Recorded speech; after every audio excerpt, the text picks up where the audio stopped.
Доктори во болниците од внатрешноста земале и по 2000 евра плата, а пациентите завршувале на лекување во Скопје.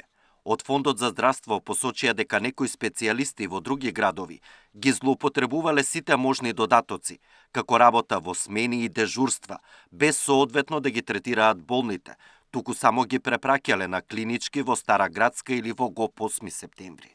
Во основа имаме проформа 24/7 здравствена заштита, која само преупатување во Скопје не чини многу.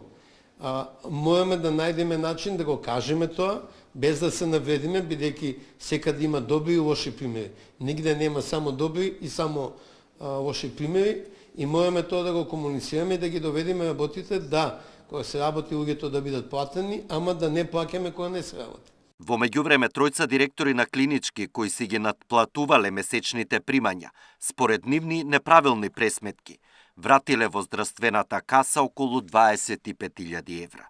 Од друга страна, директорот на фондот истакна дека во моментот во Македонија како социјална држава нема категории на граѓани што не се покриени со здравствено осигурување, но податоците покажуваат дека од околу 1.800.000 осигуреници, секој четврти е осигуран како невработен. Затоа со другите надлежни институции работат на 3 реформи во оваа област.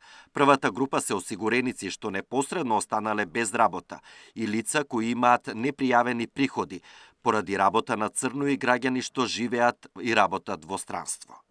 Овие лица не би требало да бидат осигурени со бесплатно здравствено осигурување, односно треба да придонесуваат.